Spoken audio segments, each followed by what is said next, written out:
ఒకటండి, దేవతలు ఏ భాష మాట్లాడతారు అంటే, దేవతలు భౌతికంగా మనలాగా వచ్చి చేయాల్సిన అవసరంలా. ఈరోజు ప్రపంచంలో అన్ని మతాల విషయంలో నేను ఓపెన్గా ఒకటి చెప్తాను చూడండి.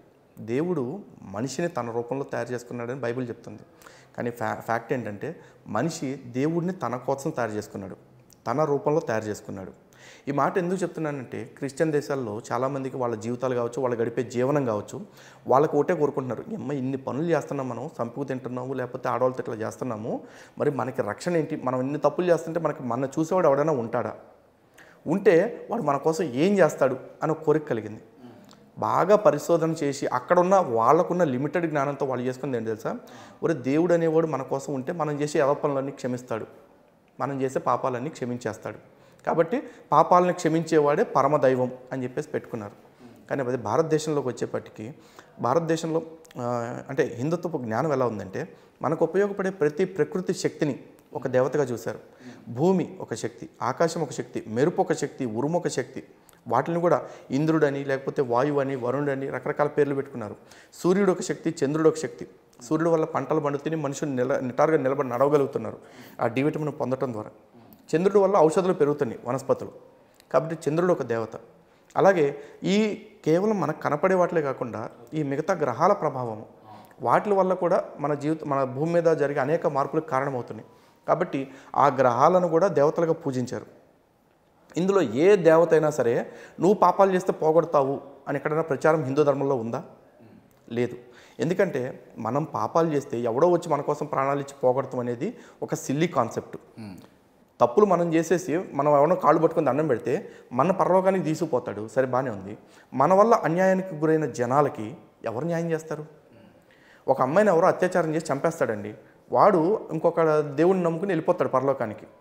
ఈ అమ్మాయికి కూడా ఎప్పటికప్పుడు పరలోకానికి తీసుకుపోతాడు.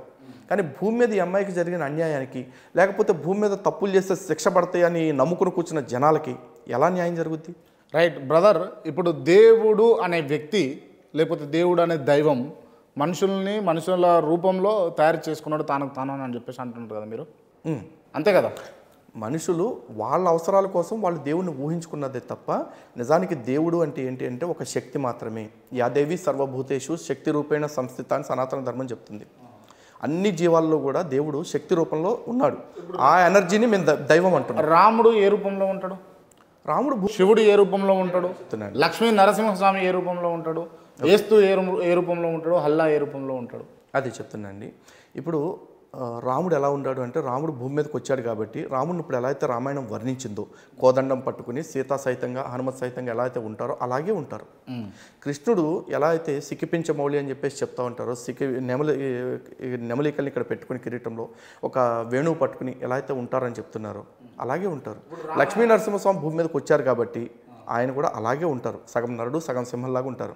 అదే విష్ణువుకి, శివుడికి, బ్రహ్మకి మీరు రూపం అడిగారనుకోండి, వాళ్ళని నిరాకార నిర్గుణ పరబ్రహ్మ స్వరూపం అని చెప్తారు. నిరాకారుడు అంటే అసలు ఆకారం లేనివాడు అని కాదు, ఏ ఆకారము తాను కానిది కానివాడు. ఓకే. ఎందుకంటే పరమాత్మ చెప్తున్నారు, మమైవాంసో జీవలోకే జీవభూత సనాతన అని భగవద్గీతలో. అంటే అర్థం ఏంటి? ఈ కనిపించే జీవభూతాలన్నీ ఈ లోకం అంతటా కూడా నా అంశ ఉంది కాబట్టి నేను లేనిది లేదు, కాబట్టి ప్రతి దానిలో నన్ను చూడండి అంటున్నారు. ఎలా చూస్తారు హిందువులు అంటే, ఈరోజు చాలామంది చెప్తారు విగ్రహారాధన తప్పు అని మిగతా రెండు మతాలు చెప్తా ఉంటాయి. నిజానికి విగ్రహారాధన తప్పు ఎందుకు వద్దండి? మనుషులు దేవుడిని చేసుకుంటే ఆ దేవుడు దానిలో కొలువు ఉంటాడా అంటారు. ఒరే నాయన, నువ్వు విగ్రహం చేస్తుంటే దేవుడు దానిలో కొలువు ఉండట్లా. నువ్వు విగ్రహం చేసే ముందు ఏదైతే ఇసుక మట్టి రేణువులు ఉంటాయో ఆ మట్టి రేణువుల్లో కూడా దేవుడు ఉంటాడు. కాబట్టి అంతటా దేవుడు ఉన్నాడన్న విషయాన్ని అంగీకరిస్తే దేవుడు దానిలో ఉన్నాడా దీనిలో ఉన్నాడా అని మనం ఆలోచించాం. ఈ ఖాళీ సీసాలో చూసుకుంటే కూడా దేవుడు ఉంటాడు. కాకపోతే ఖాళీ సీసాన్ని చూసి పూజ చేసేంత నిష్ఠ నియమం నాకుందా అంటే నాకు లేదు, ప్రాబ్లం నాది. అంతేగాని అక్కడ దేవుడు లేడని కాదు, నేను చూడగలిగే సత్తా ఉంటే దేవుడు అన్నిట్లో ఉన్నాడు. దేవుడు అంతటా ఉంటాడని అంటారు. పక్కా 100%. ఇక్కడ ఉన్నాడా దేవుడు? ఇక్కడ ఉన్నాడు కదా. ఉన్నాడు. అయితే నేను బైరన్ నరేష్ని ఇంటర్వ్యూ చేసిన. ఓకే. నాకు అంతకుముందుకు ఒక వ్యక్తి చెప్పిండు, దేవుడు ఉన్నాడా అని నేను అడిగినప్పుడు, దేవుడు ఇక్కడ ఉన్నాడో అక్కడ ఉన్నాడా, నేను ఇదే మాట చెప్పిన, ఎక్కడ పడితే అక్కడ ఉన్నాడు దేవుడు అని. అంటే ఆయన అన్న మాట ఏంటి తెలుసా? నా భార్య స్నానం చేసేటప్పుడు అక్కడ ఉండకు అని చెప్తే నేను దేవుడు అక్కడ ఉంటే అని అన్నాడు. దీనికి ఏం సమాధానం చెప్పి? వాడు అమాయకత్వాన్ని చూసి నేను మురిసిపోతానండి. ఎందుకురా బాబు ఇట్లాంటి పిల్లల్ని కూడా మేధావుల కింద సమాజం గుర్తిస్తుందా అని చెప్పేసి బాధపడతాను. పిల్లలు కాదు కానీ నేను చెప్తాను వినండి. నేను ఓపెన్ ఒక మాట అడుగుతా చెప్తారా మీరు? నేను చెప్తాను వినండి. నేను ఒక మాట అడుగుతా చెప్తారా మీరు? నేను చెప్తాను. నేను మీరు సహకరిస్తానంటే బైరి నరేష్ని తీసుకొచ్చి డిబేట్ పెడతా. డెఫినెట్గా కూర్చుందాం. నా ఛాన్స్ కోసం వెయిట్ చేస్తాను. పక్కా ఛాన్స్ కోసం వెయిట్ చేస్తాను. సింపుల్ ఒక మాట చెప్తాను చూడండి. ఇక్కడ పెరియార్ ఒక మాట చెప్పాడు. ఒకసారి పెద్దజీయర్ స్వామి వారు పెరియార్ని కలిసినప్పుడు పెరియార్ని అడిగారంట, నువ్వు ఎందుకు నాస్తికుడు అయ్యావయ్యా అని చెప్పేసి. అడిగితే పెరియార్ ఏం చెప్పాడంటే, మా ఇంట్లో చిన్నప్పుడు వినాయకుడి విగ్రహం ఉండేది, ఆ వినాయకుడికి నైవేద్యం పెట్టకుండా మేము ఏమీ తినేవాళ్ళం కాదు. అలాంటిది ఓ రోజు వినాయకుడి విగ్రహం మీద బొద్దెంక పాకుతా ఉంటే మా అమ్మ చెప్పింది దులపరా అని చెప్పేసి వెంటనే నేను వెళ్ళి దులిపాను. తర్వాత ఆలోచించా ఏమని, తన ఒంటి మీద బొద్దింకనే దులుపుకోలేకపోయిన వినాయకుడు నన్ను పాపాల నుంచి ఏం కాపాడతాడు అని ఆలోచించా అన్నాడు. అది పెరియార్కి అది మేధస్సు అనిపించింది, పెరియార్కి అది తెలివితేటలు అనిపించింది. కానీ పెద్దజీయర్ స్వామి వారు క్లియర్గా చెప్పారు, ఒరే నాయన చిన్నప్పుడు మీ అమ్మా నాన్న నిన్ను ఎత్తుకుంటారు, నువ్వు ఒంటి మీద మూత్రం పోస్తావు లేదా మల విసర్జన చేస్తావు, మీ అమ్మ చిచి ఎదవా ఇట్లా తీసాడని చెప్పేసి దులిపేది. అరే నా బిడ్డ నన్ను పావనం చేశాడని మురిసిపోద్ది. ఎందుకు? ఆ బిడ్డ పట్ల తల్లికున్న వాత్సల్యం అది. అలాగే పరమాత్మకి ఆ జంతువా లేకపోతే పురుగా లేకపోతే మనిషా ఈ తేడా ఉండదు. పురుగుని దేవుడు ఎందుకు దులుపుకుంటాడు? దేవుడికి అసహ్యం అనిపించట్లేదు అసలు అక్కడ. ఆ బొద్దింక కూడా నా సృష్టిలోంచి వచ్చిన జీవే కదా. మిగతా మతాల్లో చెప్తున్నారు మీరు ఆ జీవిని తినవచ్చు ఈ జీవిని తినవచ్చు అని. సనాతన ధర్మంలో ఏ జీవిని తినమని చెప్పలా. సమం సర్వేషు భూతేషు తిష్టంతి పరమేశ్వరం అని చెప్పారు. అంటే అన్ని జీవరాశుల యందు సమంగా స్థితమై ఉన్నాడు అని చెప్పేసి చెప్తారు. ఈవెన్ లలితా శాస్త్రంలో కూడా అమ్మవారి గురించి ఏం తిని బతకాలి మరి?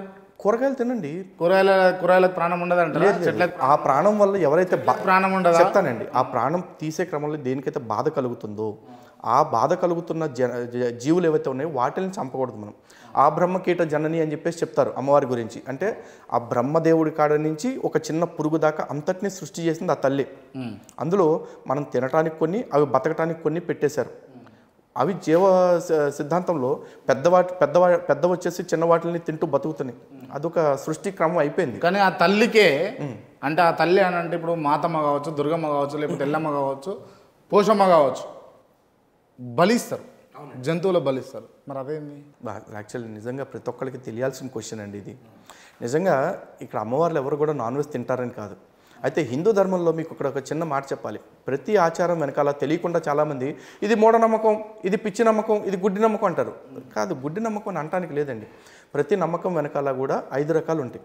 1 మానసికమైంది, 2 భౌతికమైంది, 3 ఆధ్యాత్మికమైంది, 4 సామాజికమైంది, 5 సాంకేతికమైంది. ఓకే, ఈ 5లో ఏ ఆచారం వెనక చూసినా మినిమం 3 మ్యాచ్ అవుతూ ఉంటాయి మీకు. అందులో ఈ జంతువులు బలి ఇచ్చేది కూడా నిజానికి జంతువులకు బలి అంటే ఇప్పుడంటే ఎప్పుడు పడితే అప్పుడు ఇస్తున్నారు, కానీ పూర్వం అలా ఇచ్చేవాళ్ళు కాదండి. ఆషాఢ మాసంలో ఒకసారి పెడతారు. ఇప్పుడు కూడా ఆషాఢ మాసంలో బోనాలు జరుగుతుంది. రెండోది వచ్చేసి సంక్రాంతి సమయంలో జరుగుతుంది. ఎందుకు జరుగుతుంది ఆ సమయంలో అంటే ఇప్పుడు కరెక్ట్గా చూడండి, దీనికి దానికి ఉండే గ్యాప్ 6 నుంచి 7 నెలలు. ఇక్కడ ఏంటంటే ఇది సామాజిక కారణం. ఇప్పుడు ఆషాఢ మాసానికి ముందంతా కూడా సమ్మర్లో విపరీతమైన ఎండలు ఉంటాయి. విపరీతమైన ఎండల్లో వైరస్లన్నీ చనిపోయి ఉంటాయి. ఆ చనిపోయిన తర్వాత ఒక్కసారి వర్షాలు ప్రారంభమైనప్పుడు ఆ వైరస్లన్నీ మళ్ళీ భూమి నుంచి ప్రబలుతాయి. మేబీ ఇప్పుడు సైంటిస్టులు దీన్ని ఇంకాస్త భిన్నంగా చెప్పొచ్చు, కానీ అప్పుడు పండితులు చెప్పిన పద్ధతి చెప్తున్నాను. ఆ క్రమంలో ఏమవుతుందంటే గ్రామం అంతా కలిసి ఒక చోట ఉత్సవం చేసుకోవాలని, ఆ ఉత్సవం చేసుకునే చోటకి ప్రతి ఒక్కళ్ళు కూడా పసుపు వేపాకు కలిపి నీళ్లు తీసుకురావాలి. అవన్నీ గ్రామంలో మొత్తం అంతటా చల్లాలి. అన్ని జంతువుల మీద తీసుకొచ్చి జంతువుల మీద, మనుషుల మీద, భూమి మీద అంతా ఊరంతా చల్లాలని చెప్తారు. ఇదంతా ఏంటి? ఒక శానిటైజేషన్ ప్రక్రియ. ఇప్పుడు మన కరోనా రాగానే ప్రతి ఒక్కళ్ళు శానిటైజర్ పూసుకోండి, లేకపోతే శానిటైజేషన్ స్ప్రేలు కొట్టండి అని చెప్పారు కదా. ఇది పూర్వం నుంచి ఉన్న ప్రక్రియ. అయితే ఇదే క్రమంలో మరి ఊరికంటే కొట్టారు. మరి మనిషి తట్టుకోవటానికి ఏం కావాలి?